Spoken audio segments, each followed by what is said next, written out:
Om skaam te wees, kom na vore vanuit die kern van 'n mens, waar jy intens glo dat jy nie meer waardig is nie, dat jy nie meer liefgehê kan word nie, dat jy nie liefde verdien nie, dat jy nie aanvaarding verdien nie, dat jy nie behoort verdien nie. Dit is die suurstof van skaam wees. Die jong man het probeer om hierdie skaam te vermy en dit weg te steek agter 'n lewe van vermaak, heeltyd besig wees met vriende, wat hy alles gekoop het met sy vader se geld. En nou was dit alles openbloot, want die donkerte binne in hom het gevloei oor sy lippe, en nou haat hy homself. Die woord wat hy gebruik het, werd of waarde, is 'n baie ou antieke woord, wat eintlik 'n skaal beskryf het. Daardie ou skale wat jy moes balanseer, jy weet met die twee kante, jy sit 'n bietjie hierop, dan sit jy weer 'n bietjie aan die ander kant om agter te kom of wil ietsie weeg. Hy onthou hoe hy na die stoorkamers toe gegaan het op sy pa se plaas, hoe die koring in 'n pan gegooi is, en hoe dit die gewigte aan die een kant opgestoot, totdat die twee panne balanseer. Daardie balans op die skaal is genoem waarde. In sy oë van selfafskuw het sy leefstyl nie sy pa werd gewees nie, nie die skaal gebalanseer nie. Hy het nie sy pa se beeld weerspieël nie. Hy het ook nie sy pa se waardes gedra, voortgesit of geëer in hierdie wêreld nie. Hy het die erfgeld gebruik om sy eie sondige onafhanklikheid uit te beeld. En in hierdie denkproses, in sy gedagtes, het hy homself buite hoop en aanvaarding verklaar. En wat is die gewigte wat hy geplaas het op 'n skaal om sy lewe te weeg, wat sou volgens hom waarde gegee het in die oë van sy pa? Volgens hom was die voorbeeld van 'n perfekte seun iemand wat sy pa heeltyd gehoorsaam en eer, want soos sy ouer broer. Maar jy sien, hy het verkeerde gewigte gebruik om sy situasie te weeg, want sy ouer broer was net so verlore vir sy pa, soos wat hy was. Hy gebruik die woord noem, bedoelende ek is nie meer werd om u seun genoem te word nie. En hierdie woord is ook gebruik om 'n persoon te roep op sy familienaam. Dit is om iemand te identifiseer as een wat behoort aan 'n spesifieke vader en 'n spesifieke familie. En in hierdie jong seun se berekening, in die kern van sy bestaan, het hy homself gesien as 'n hawelose vreemdeling, ontkoppel, met geen plek of deel wat hy meer kan hê in sy pa se familie nie. Hy onthou ook die wysheid van die wet, wat leuns uitgewys het, van besigheidsmanne, wat oneerlik was met die gewigte by die weeg met die skaal en 'n valse balans weergegee het. En met die diepste skaamte beplan hy wat hy gaan sê. Ek is nie werd nie. So die jong seun het in 'n spieël gekyk en hy het homself geoordeel, nie waardig nie, nie my pa se seun werd nie.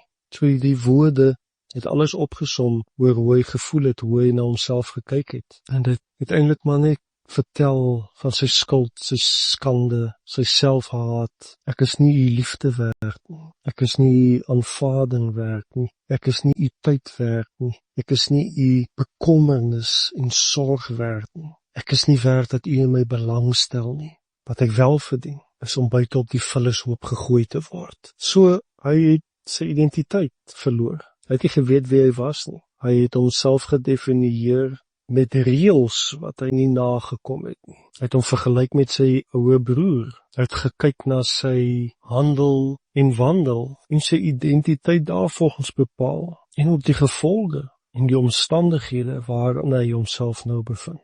Deuteronomium 32 vers 18 beskryf ons almal. Die rots wat jou verwek het jy verontagsaam. Jy die God wat jou voortgebring het, vergeet. Maar nou maak hierdie jong seun 'n plan wat hom sal red, 'n plan wat hy glo vir hom uitkoms sou bring, sodat hy net kan wegkom van hierdie akelige plek waarin hy nou is. En hy het gehoop dat hierdie plan sy vader se kwaad sal herlei en dalk net 'n moontlikheid oopmaak om 'n tydelike werker te wees daar op die plaas, sodat hy in daai tyd dan wat sy pa is kan wys dat hy verander het, dat hy nie meer lui is en spandabelrig is en dat hy wil wegloop nie. Hy het hierdie toespraak van hom geoefen. Hy het dit daaroor die varke uitgespreek. Sy plan was, ek gaan na my pa toe met 'n kontrak en ek hoop dat dit 'n oplossing sal wees, dat dit 'n skermutseling sal afweer en dat hy dalk net weer ietsie kan eet. In die geraas van hierdie jong seun se kop is dit so nodig om te besef dat hy gedink het aan 'n pa wat nie bestaan het nie. Hy het vir hom 'n pa voorgestel wat hy self geskep het. In al sy gedagtes was die liefde wat sy vader vir hom het nie eens oorweeg nie. Al die gedagtes wat hy oor sy pa gehad het en oor sy eie omstandighede was deel van om verlore te wees. Hy het heeltyd gedink aan een of ander oplossing wat hy moet bewerk vir sy situasie binne in sy gedagtes, terwyl sy gedagtes gebroke was en blind was vir die waarheid. Hy was nie bereid om die pyn van sy vader se verwerping in die gesig te staar nie. In sy gedagtes was dit net my pa gaan my verwerp. So, hy maak 'n plan om hopelik hierdie verwerping 'n bietjie sagter te maak, net 'n bietjie te sy stap.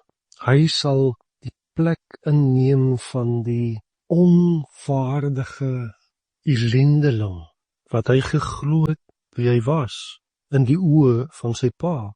En voor sy pa dit sou kon sê, sal hy dit self verklaar dat hy nie meer hoort in hierdie huis nie en in hierdie familie nie. So, sy plan was nou, hy gaan terug na die dorpie en na die plaas as 'n uitgewerkte randfiguur. Dis my posisie. En so sal ek die pyn van verwerping en die verleentheid vir my. Hy sou skuil agter 'n belofte dat hy beter sal probeer wees, dat hy meer verantwoordelike persoon sal wees as 'n tydelike dienskneg. In sy gedagtes wat beheer is deur skade en skande en skaamte, het hy 'n kontrak bedink wat hy sou glo die enigste hoop sou wees om ander kant uit te kom. Hy sal homself aanbied as 'n dagloner van sy vader. Want jy sien hoe dit werk in sy gedagtes is, kontrakte werk mos met die volgende woorde. As jy dat doen, dan sal ek dit doen. As jy die werk doen, dan sal ek dit vir jou betaal. As daar enige verbreking aan enige kant is om die kontrak uit te voer, dan sal daar straffe of boetes wees, 'n hofsaak wees.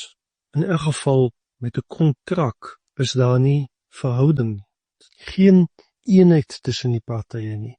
Al wat gesoek word is die bevrediging van verwagte uitkomste volgens die ooreenkoms. En vir die jong seun was dit die beste waarmee hy vorendag kon kom, wat hom 'n bietjie hoop gegee het. Hy was onwaardig as 'n seun, ja, tog instinktief het hy geweet, die enigste hoop wat hy sou hê vir hierdie mislukte lewe was om weer 'n koneksie te hê met sy pa se huis. Miskien net hierdie nie verhouding werkgewer-werknemer verhouding. Sal sy pa hom dophou, sy hard werk daar in die lande, in die veld. Miskien kan hy hom dalk net later weer aanvaar. So troos hy homself vir sy sondige, slegte, skandelike optredes. Jy sien hierdie jongste seun het homself veroordeel. Hy het homself gearresteer, skuldig bevind en gedink hy weet hoe sy pa dink, wat sy pa se optrede gaan wees. En so het hy bepaal en voorsien hoe sy pa hom sou behandel en wat sy straf sou wees as hy teruggaan. En so sit hy tussen die varke en bedink sy pad terug huis toe, fisies verlore, in sy gedagtes, in sy omstandighede, in sy verstaan van sy pa, steeds verlore. Hy was pateties, op 'n manier nog geglo hy was in beheer van sy lewe, bietjie genoeg oor sy idees van hoe hy uit hierdie verlorenheid sal wegkom.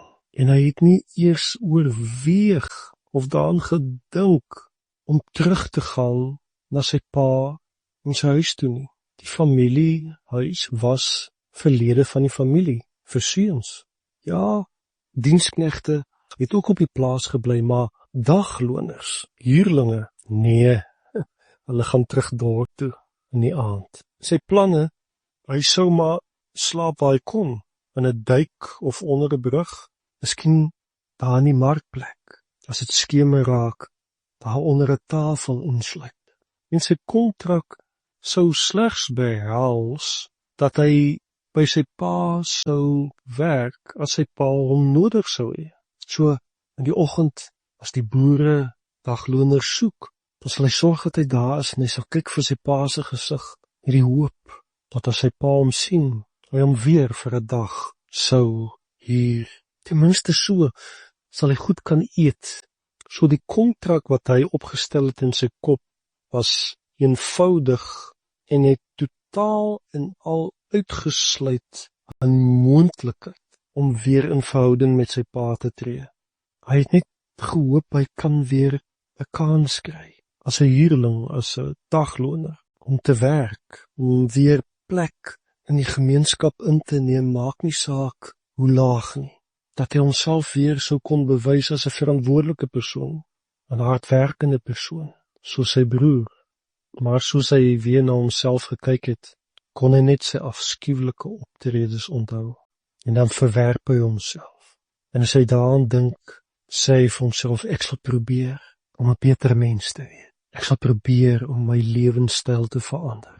So hierdie plan het sy oorsprong gevind in sy gedagtes. En sy gedagtes was gebreek en ook verlore. Verlore denke kan nie self 'n uitweg vind nie. Want om verkeerd te dink oor jouself, jou identiteit nie te ken nie, is deel van die probleem. Jou denke is verlore. Dit wat oorsprong gegee het, naamlik dit wat aangegaan het in sy hart en gedagtes wat gelei het, dat hy die plaas verlaat het, was 'n valse en 'n verwronge beeld van sy vader. En nou was sy oplossing weer eens gebou op dieselfde verdraaide leuen. Hy het nie 'n werkprogram nodig gehad om vir sy pa te wys hy het sy les geleer nie. Dit is gedagtes, denke, wat skreeu van verlorenheid. Wat hy nodig gehad het, is om 'n nuwe waarheid te omhels aangaande sy pa se onvoorwaardelike liefde vir hom en sy vertroue in hom